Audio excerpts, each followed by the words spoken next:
3, 2, 1. Jake. Yes. Really? Yes.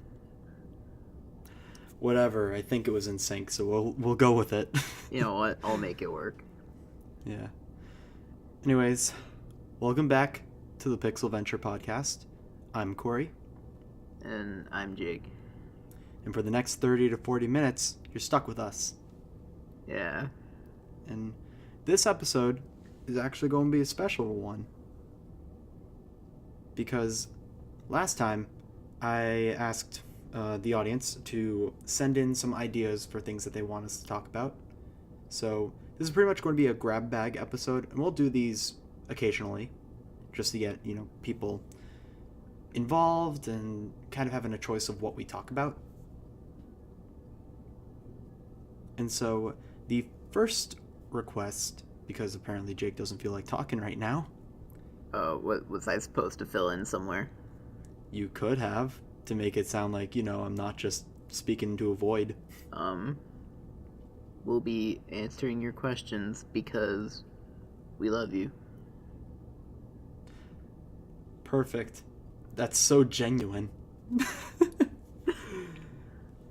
But anyways, the first question we have is about RuPaul's Drag Race. Do we watch it? Who we rooting for? Etc. I know you have opinions on the show, and I'd like to hear them. Do I watch it? No. Who am I rooting for? No one. I don't even remember the third one. I don't really care about it. It was more just like, because I remember we talked the other day and you had a pretty passionate rant about the show. I mean, I don't really care about, the premise of it. It just kind of seems like forced drama amongst people who would, have drama because drama. And, I don't know, I don't really care about the premise. I don't really care about drag or, the reality TV show aspects of it, which I'm assuming, because I haven't seen it, but, I don't know. I've just kind of seen, quotes and clips of it, and, none of it has made it any more appealing to watch. It's just kind of oh, look at these people being, drama queens, because they're drag queens. I don't fucking care. What I will say is, if I want drama, I would just go out to the fucking park, see people feeding squirrels. That's drama for you? I mean, you haven't heard some of the conversations they have there. They have with feeding squirrels? The homeless people do. Oh, well, that's because they're insane. Yeah. Cool. So why watch my opinions? When I can just go out inside. When I can just go right outside. So my opinion on the show, yeah, going from that, is, so I've watched it. I haven't been able to keep up, too much. I know who's currently still in the running, and based off that, some people might get upset with this, but Trinity deserves to win, plain and simple. Never been in the bottom. She deserves it. But aside from that, I enjoy watching it not because of the reality show type drama stuff that's going on. For me, it's actually appreciating the work that goes into their costumes and everything. Cause that takes skill.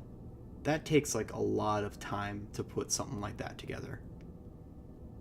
And I don't know, I just respect that.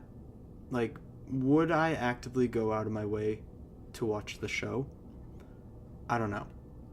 It really, I have to be in the mood for it. I guess is the best way I can put it. I mean, if I want to watch, good costume design, I would just watch, a movie. Or any other show. Yeah, But, I get that. I don't know. There's definitely, a certain...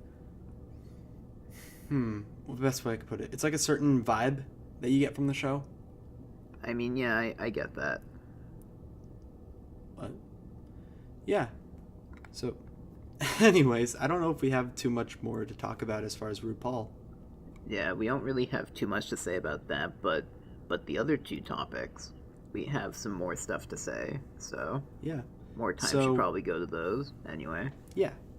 Yeah. So, the next topic that we got are what games are we currently playing? Any recommendations? Oh, did you want me to start? I paused. uh, I mean, the main game I've been playing recently, um, was Doom, the 2016 Doom. Um, I don't know. I just kind of felt like trying something new, and it was just one of the many games I have like sitting in my library, just like not doing anything. And Yeah. I You have a thought, pretty big library, right? Of just like a bunch of stuff. it's at like, well, my Steam library is almost at like 200, and that's not Hmm. including like games I have just on Uplay or, you know, any of my Blizzard games, things like that. Yeah. Um, but yeah, I thought Doom would be fun, and it eventually was. It's like, I would say it's a very different shooter, so it took like Hmm. some time to get used to like the controls and movement and stuff. And I had to change around some of the key bindings, but overall it was a good game. I would definitely recommend it. Because, like, I personally have not been able to play the new Doom game because the best way I can put it is the file is bigger than what my laptop can hold. Yeah. And that makes, playing it a little difficult. But I have Yeah. seen gameplay and I've listened to the soundtrack over and over because the soundtrack is great for when you're working out. Yeah. Like, hyper aggressive, just in your face, like, type stuff. It's just, I love it. I also just love. I've liked the Doom franchise for a while. Like, I remember playing the original one a little while back and really enjoying that. And I heard that it translates. It tries to translate the formula from the first one of like very fast-paced arcade-style shooter Oh yeah, it and put definitely that in does. like yeah, and put that into a more modern engine. And I I like I mean you kind of mentioned it earlier, but what do you think of that? At first, like when I was playing it, like I wasn't really thinking about like the original Doom games, and so Hmm. like the movement just felt like really weird because you just kind of like sprinted around everywhere, but that was just like your regular walk. Um, and also just like how there wasn't any like reload. It was just kind of all the ammo you had was right there. But like what really made that click for me was in the game on like each level you can find different like secrets throughout the game or like throughout the level. Um and I haven't found like all of them, but you'll find some where it actually like you can open up a door and it'll bring you into like the original game like maps basically. And it'll like open up a room that has like the same like pixelated graphics and the same like shading techniques. And then I'm like, oh, it really is just like a modernized version of like the older games. It's not them just like trying to make their shooter. Because that was what Doom 3 was, where it was like taking the Doom that people know and just making it into like the traditional third person Yeah. or like first person type game. And that made me upset, which is why like when I saw the current Doom that's available, because Eternal's not out yet, right? I don't believe so. Mm. But like just based on the gameplay that I've seen of like Doom, I love it. It makes me really happy because it reminds me of there's another shooter that has like the same sort of arcade style feel to it. We played it before, Jake. It's called Toxic. Yep. I honestly really want to play it again because I had fun. I had a lot of fun with that game.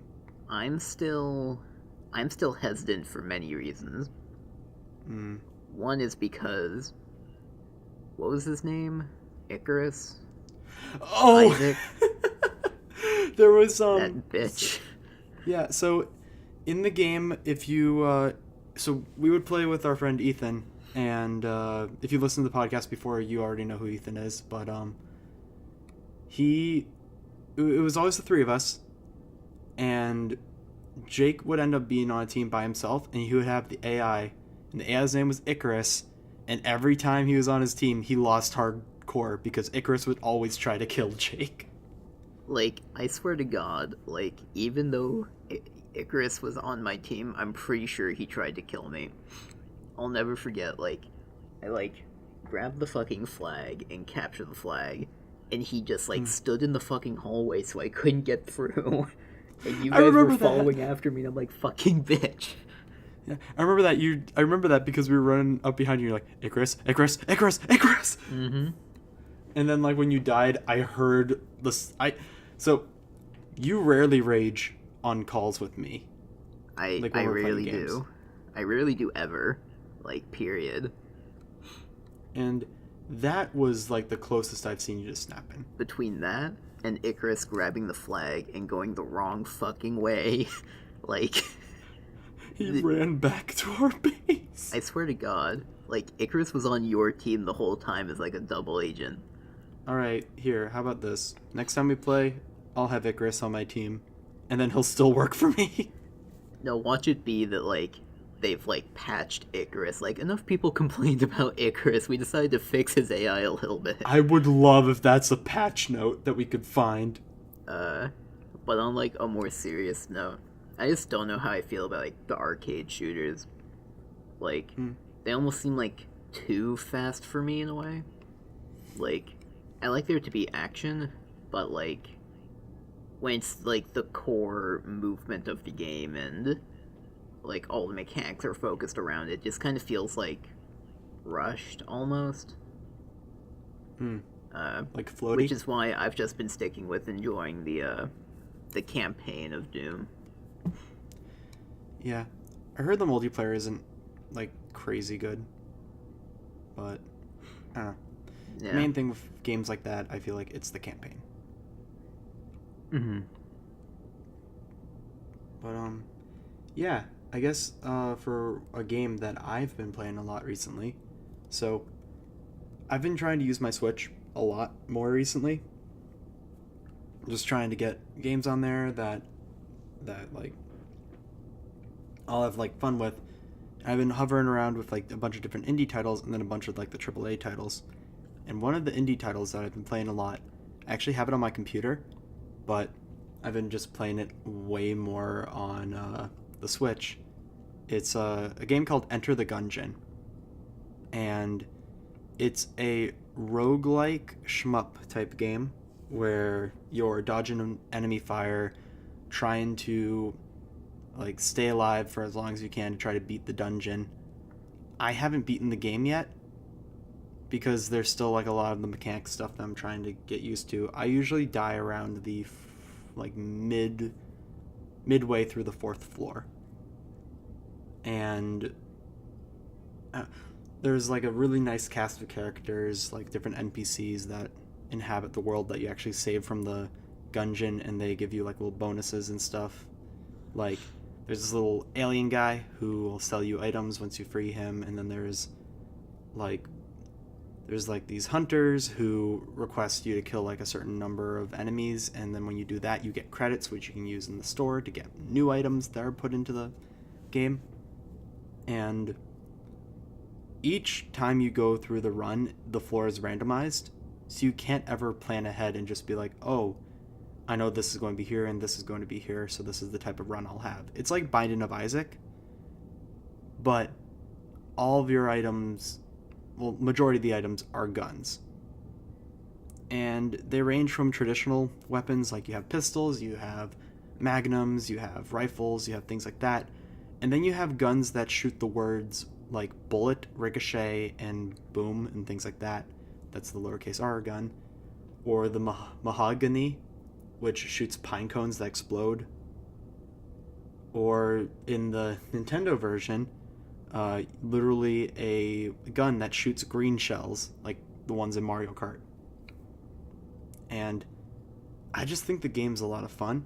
I don't know how you feel about roguelike type games. I'm usually on the fence with them. But this game, it's like doing a single run, depending on how well it goes, it can go from like 10 minutes to 40 minutes, or probably longer because, I haven't beaten the game yet. But like, I like it because I can pick it up, do one quick run, and then go back to whatever I was doing. And it's never like too intrusive of my time. Mm-hmm. But like, have you ever seen the game? Have you like any thoughts of it? Because I'd recommend it forever, honestly. I think that was at like PAX East one year, right? I believe so. Because I know I've definitely heard a lot about it, and I think I've seen a bit of it. I'll admit I haven't really like played all that many like roguelike games. I kind of went through, like, I never played Binding of Isaac when that got really big, or anything like that. I don't know. Nuclear Throne or anything like that. I don't even know why. Just kind of like I just don't happen to play those kinds of games. I kind of stumbled across it by accident because like when I got it for PC, it was part of a bundle, and I played it like twice, but then never really went back to it. Then I saw it was on Switch, and I was like, hey, maybe this will be fun. And I have not been able to put it down. I played that probably more than Breath of the Wild at this point, and I'm in the end game of Breath of the Wild. I could beat the story, like, if I just sat down and played it. Mm-hmm. But I've just been playing Gungeon.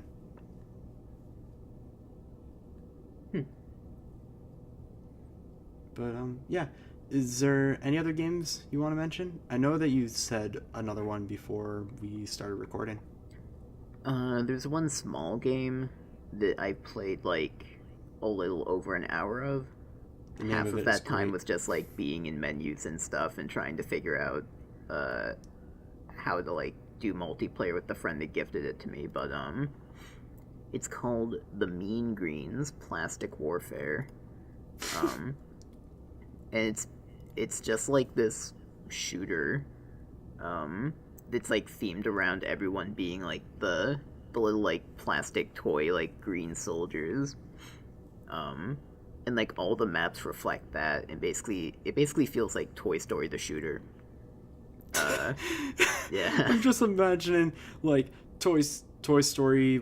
What we're on 4 now, right? Like that's the one that's being advertised. Yeah, I think so.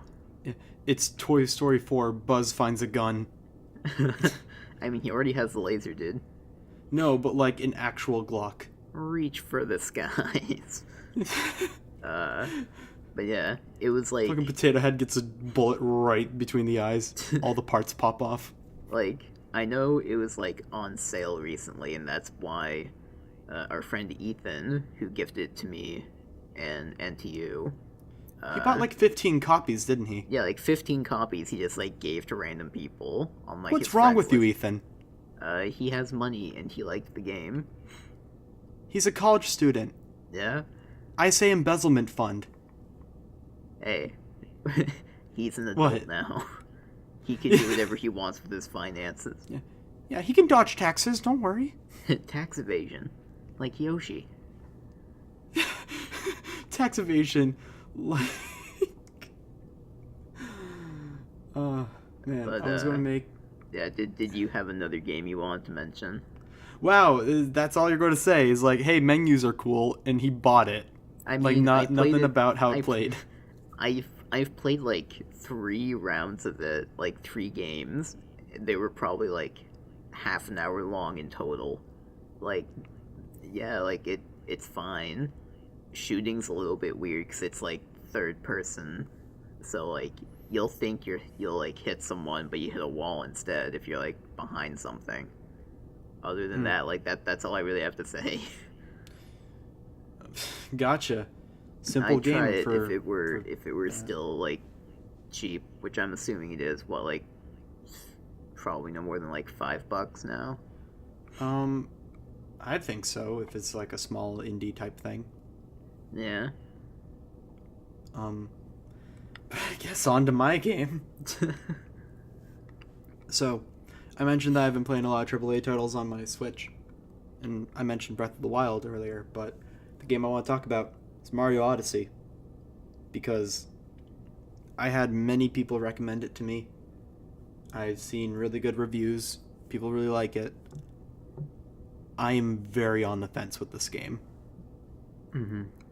Like, it does enough where I could be like, yeah, this is a good Mario game. Like, you know, you got your platforming, you got your exploration. Because, like, I really didn't enjoy, like, 3D Land and 3D World, which were, like, the two Mario sort of, like, 3D platformer type games that they had, because they were very linear. There was little to no exploration, and it was just you're on a set track.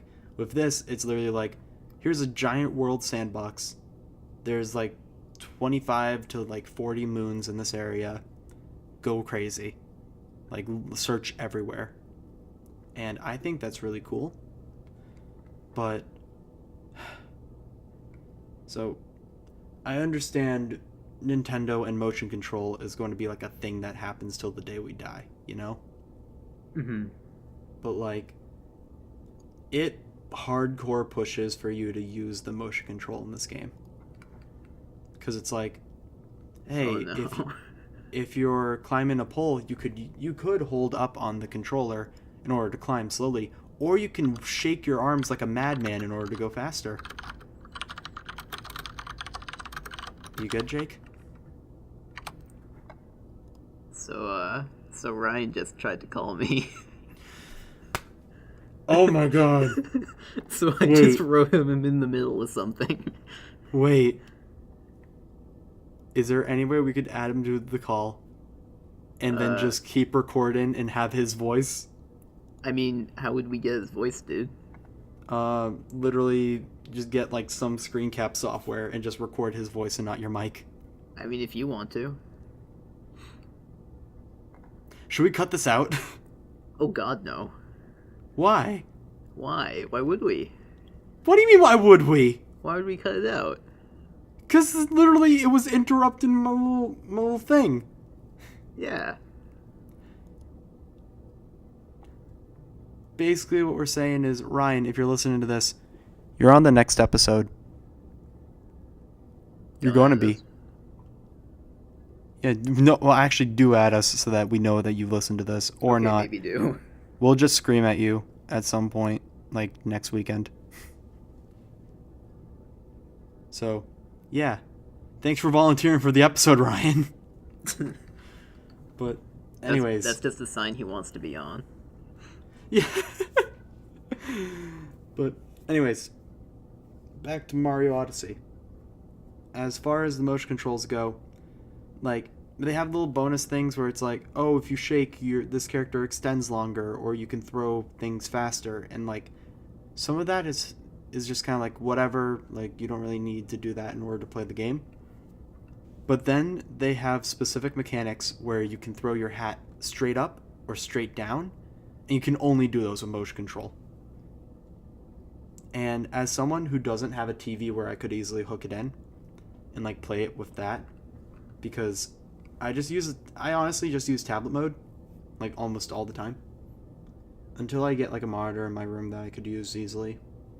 Like with the Switch, I'm just going to keep using tablet mode, and because of that, it gets frustrating where it's like, oh, do motion controls or you can't solve this puzzle.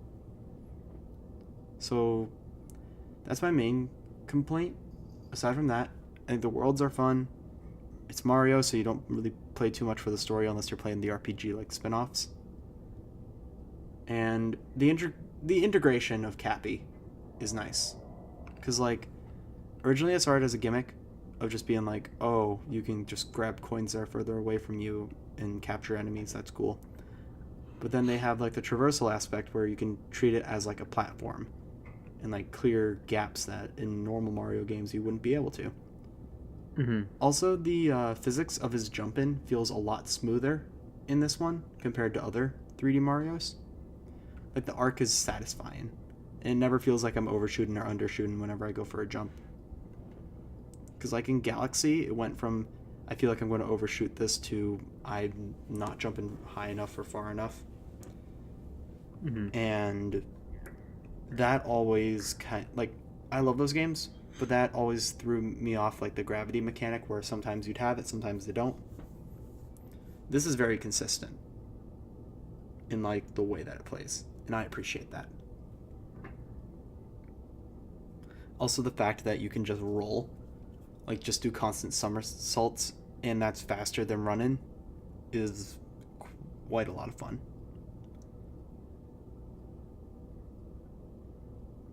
Mm-hmm. Do you have any opinions on the game? I mean, I haven't really played it. The only real, like, opinion I have is, like, I was a little bit iffy about the addition of Cappy. Mostly just because, like, Mario's hat is kind of, like, one of the key things about his character. It's just like, oh, okay, he's got a new one now. Well, technically it's the same hat. The ghost, like, possesses it. Didn't the hat get, like, shredded up or something? That's about, like, It gets all I know, shredded. there's a wedding, and that's it. It gets shredded, but then, like, the ghost gets it and, like, fixes it and, like, possesses it.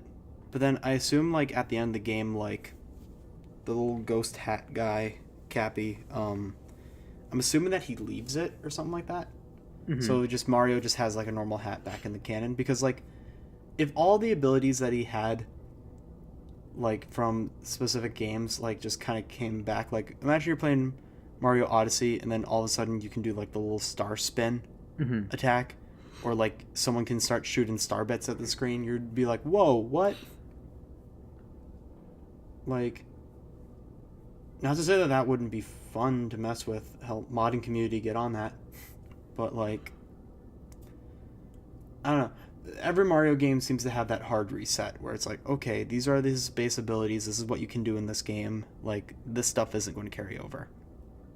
Like, it's just for me, like, like, seeing how,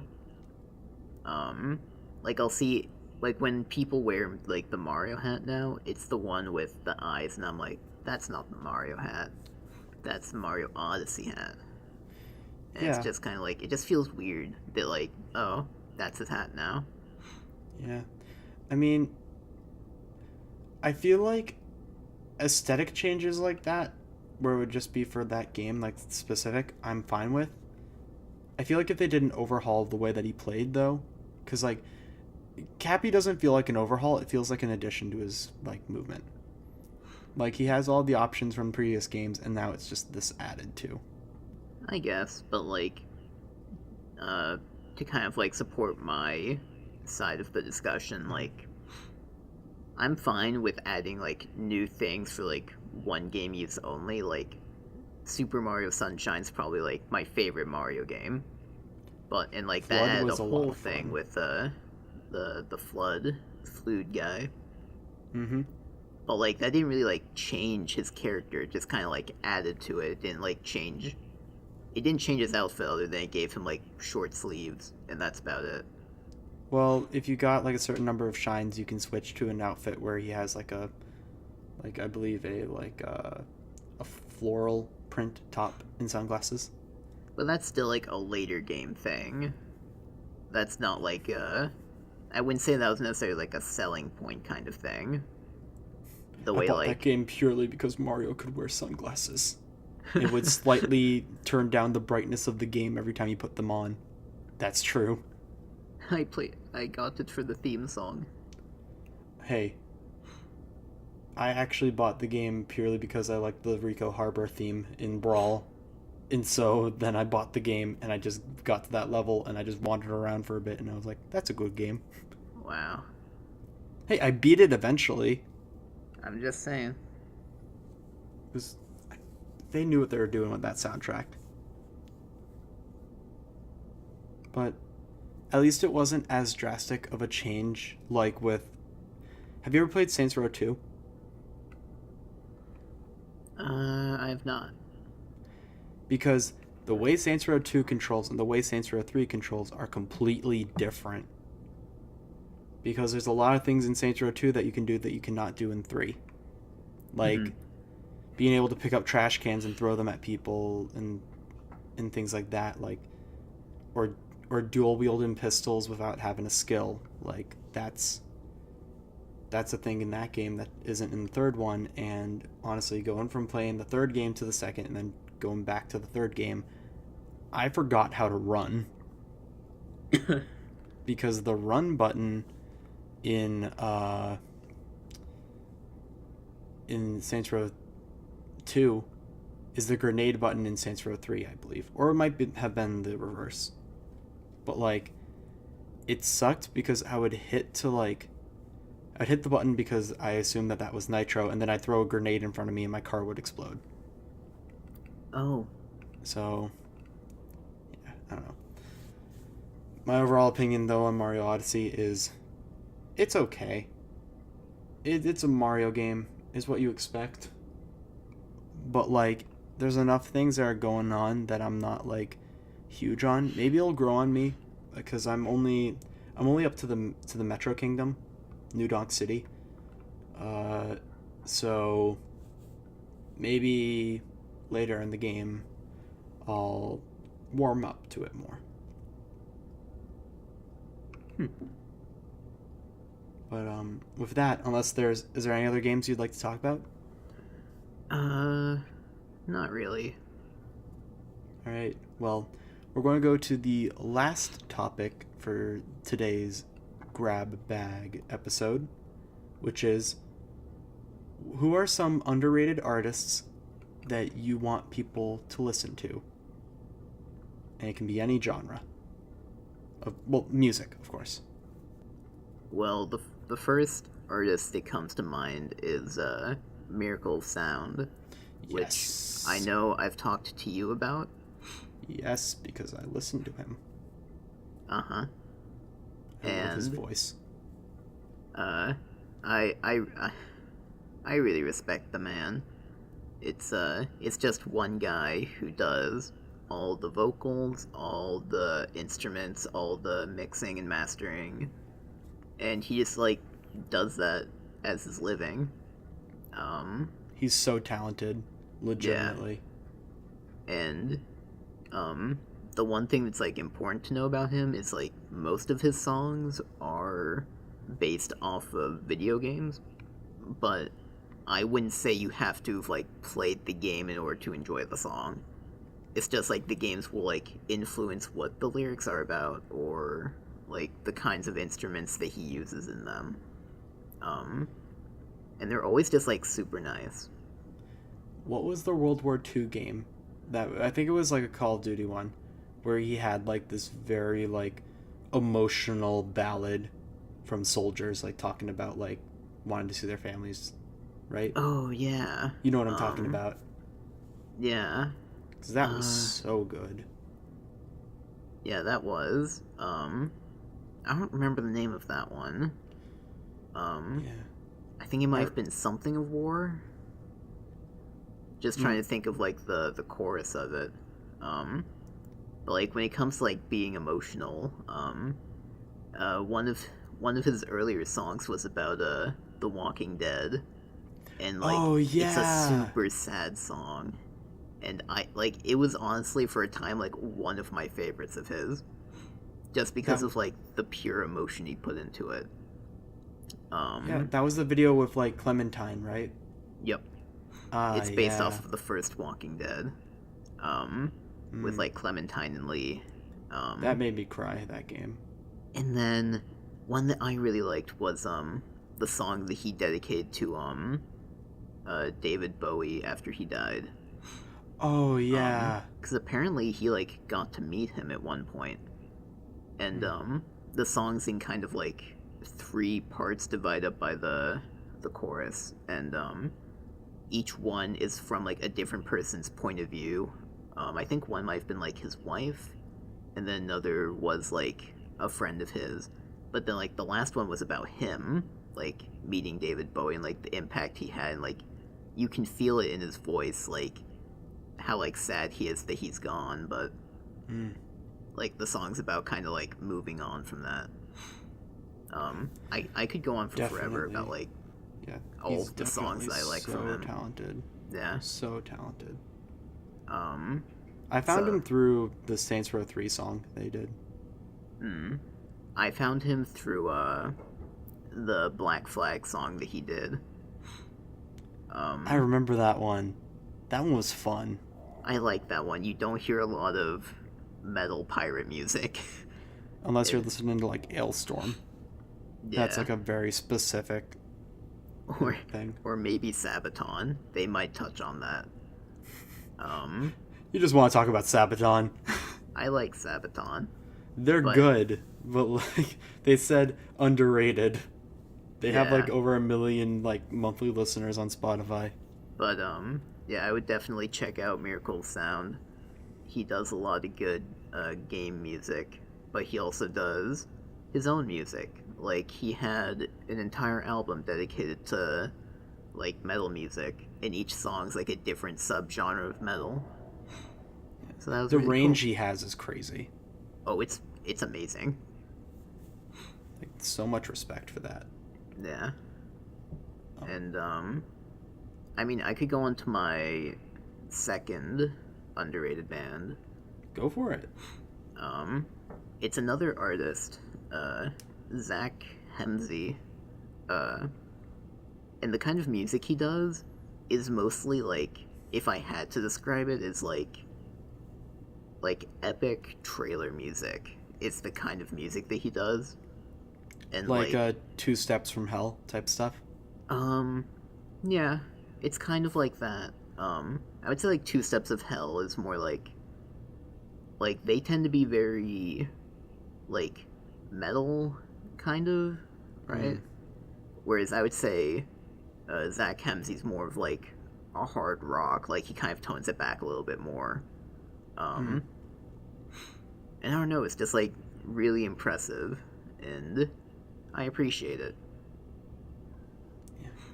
I always appreciate like artists who are able to do like the grand sort of orchestral or like rock oriented type like movie Yeah. scores because like Hans Zimmerman is one of my favorite um favorite composers ever Oh yeah. because like the soundtrack to Inception was one of my favorite things ever. Mm-hmm. Time is an incredible song if you have not listened to it. So like I have so much respect for people who are able to get themselves in that headspace that lets them like be like that. Cuz I just don't get that. Like I don't personally experience that. Yeah.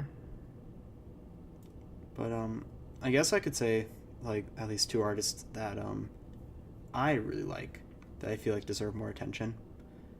The first one is Castlecomer, and I found them through their self-titled album. It was released last year, and I love every single song on there. It is rare for me to find a band where I immediately latch on to all the music. Like that happened with Miami Horror, Courtship, and then maybe like 2 other artists like Stonebank and Noise Storm. But like never before have I been like not only captured but like able to sing along to every single song after only listening to the album fully maybe like twice. Like Apes is a great song. Fire Alarm is the go-to sort of track because the best way I can describe it is if you like Walk Off the Moon, that's the group that did Tightrope, right? Like that song, it got huge, early 2000s. Mm-hmm. Like it's that same sort of style, but not exactly. And I really like it because I like music. Like I'm weird where I jump around with genres Mm-hmm. because right now I'm into like stuff like Castlecomer, Neon Trees, Walk Off the Moon, like things like that. Whereas like a week ago, it was Sudden Death, Wooly, and like a bunch of other like Tynan and like artists like that who are very hyper aggressive electronic music. And so kind of going over to this more chill, relaxed, like laid back type music I can highly recommend them. Hmm. And as for the other artists that I can recommend, there is a French bass house artist named Vowed, Vowed. I've been following him for a while, and he deserves so much more love than he gets. Like, I think on Spotify, the song that has the most like streams is Something Wrong, and I think that only has like 20,000, I think. But like, he deserves so much more. Like, I was listening to his stuff back before the any of his songs broke 1,000 like listens, Hmm. because like Ain't Good is incredible. um Laser Beams, which was like the song they did for this compilation album called Boathouse. That's fun. Introspection is great, and Hmm. just like, it's just the type of bass house that I really like. It's like that style and Matroda are like the two, and Matroda's kind of his own thing, which is why I kind of need to put him in his own category.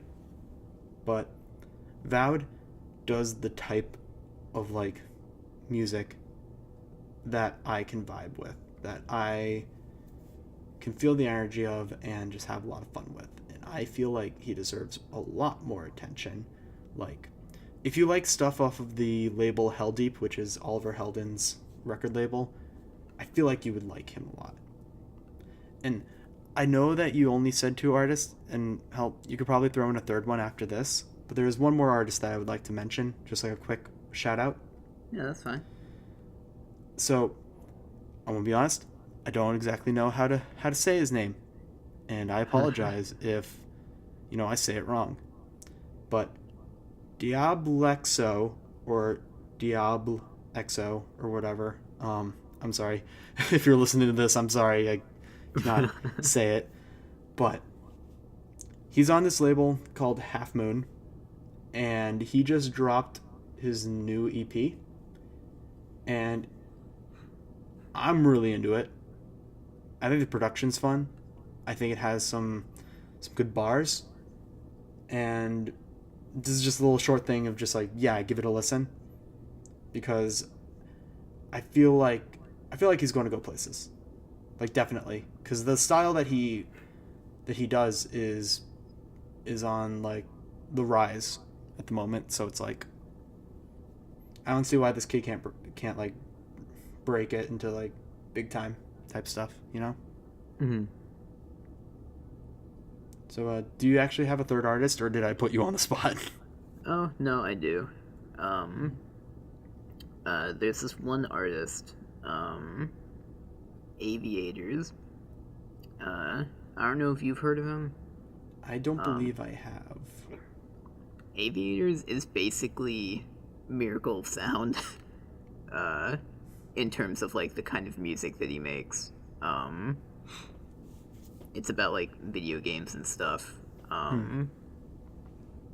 I He also makes just like a lot of songs about like TV shows and movies. Like he did one for Stranger Things, for example. Hmm. And he did another one for the latest Blade Runner movie. Um, and those have been really good. He's made like a lot of songs about like the Dark Souls series as a whole. Um, and I don't know, they just have like a certain kind of um I don't even know like how to describe it, almost like a grander kind of like epic sort of feel, if that makes sense. I don't really know like how to talk about music, but they just sound like, I don't know, almost like more orchestral sometimes. Hmm. Um and they're usually like darker themes too, which is something that I can appreciate. I hmm like, I've always enjoyed darker themes, I guess, in general. But as Mhm. far as music goes, like, I have to be in the mood, because like there's very specific songs that have that like dark, sort of aggressive feel Mhm. that like I can listen to, but it just, I guess it's the thing with most things where you have to be in the right state to want to listen to it. Mm-hmm. But yeah. So I think that about wraps up the first grab bag episode. Yeah. So for those of you who sent in ideas, thank you so much. We're definitely going to try to do something like this again. So if you want to hear what we have to say about something you're interested in, feel free to leave a comment, or if I run a poll on my Instagram, like, go ahead and interact with it, because I really want to do more things that are like community, like engaging type stuff. Yeah. But yeah, so I've been Korey, And I've been Jake. and thank you for listening. See ya. The mic just picked up my stomach growling. I'm pretty sure it did. Do I have your permission to keep that in? No. Cool. You're going to keep it now.